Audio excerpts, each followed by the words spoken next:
If you go back and read some of the old Reddit or other social media posts, you'll notice that one of the most common arguments for why the live action may fail was Luffy's character.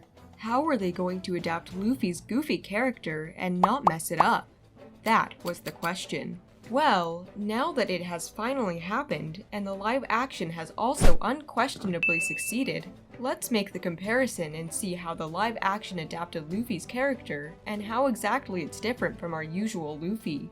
Though one thing is for sure, and if you have watched the live action, you'll also agree on this, that Luffy's portrayal in the live action definitely feels out of character. For starters, he feels like an actual human being. You see, with characters like Goku and Luffy, even though we love them, they do feel a bit superhuman.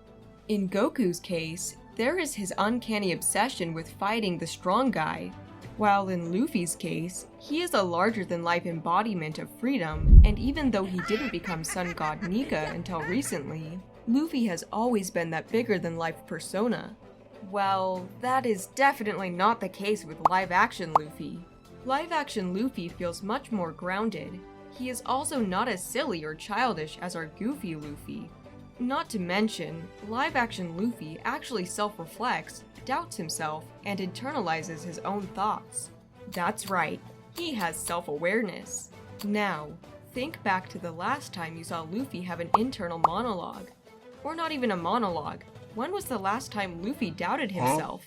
Exactly. You can point to Ace's death, the Sabaody Archipelago incident, or Usopp leaving the crew. But other than these absolutely devastating incidents, Luffy always maintains an almost unhinged optimism and his dreams, his friends, as well as the world itself.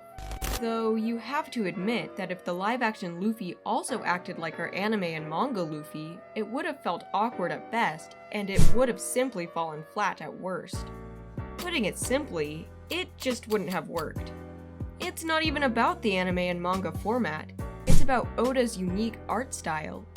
You'll be surprised at just how much of One Piece is carried by Oda's unique artistic approach. Obviously, the live action doesn't have that, which is why it was a brilliant decision by the creators of the live action to tweak Luffy's character the way they did. Heck, who knows, maybe Oda himself was also involved in these subtle changes. Another thing to note here is how expressive Luffy is. Like when he is angry, he is a pure menace, and when he is sad, he sobs so hard that not even a grown man can keep himself from shedding a tear or two. Oda has created a brilliant protagonist, no one can deny that. The One Piece world in its entirety is exaggerated, and many things are blown out of proportion. It's this way because it's not supposed to feel real, but again, the same kind of over-the-top expressiveness simply doesn't work in live action. It's like this. Manga Luffy expresses his emotions, while live-action Luffy expresses his thoughts. Of course, he also expresses his emotions, but not as intensely as our manga Luffy. By the way, it's not just because of the narrative complications of a one-to-one adaptation of Luffy's character either. The power scaling is also at play here. The thing about Luffy from the East Blue arc, especially from the manga, is that he is already stronger than all of his opponents, but that's not the case in the live action.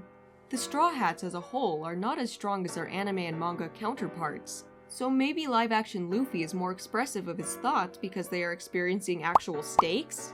All in all, it works well for the live action medium, and personally, I have no complaints about how they did Luffy's character in the live action, but do I prefer live action Luffy?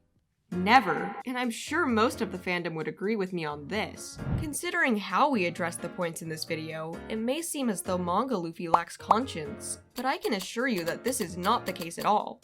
He may not be as smart, but he is a wise man, and he does observe everyone. Take that scene where Nami asks Luffy for help. Notice how he doesn't even need to know what's going on? He simply knows that his friend has been messed with, and that's all the reason he needs. This is the essence of Luffy's character. It's not about words or sharing one's thoughts. He may not be smart, but his conscience is unmatched. And in a very real sense of the word, he is free. And yes, live-action Luffy may express his thoughts and emotions like a normal person, but can he do imitations of his crew, sing random songs about the weather, and dance with chopsticks in his nose? Exactly! That's why live-action Luffy will never be him. Nah, I'm just kidding, guys. It's a casual comparison of the two. Overall, I respect what they did with Luffy's character in the live action. It just wouldn't have worked if it was a one-on-one adaptation. Still, what do you guys think? Did the live action do a good job of their portrayal of Luffy? Let's continue this conversation in the comments section, guys. As always, a like and subscribe will be much appreciated. And with that said, I'll see you guys on my next video.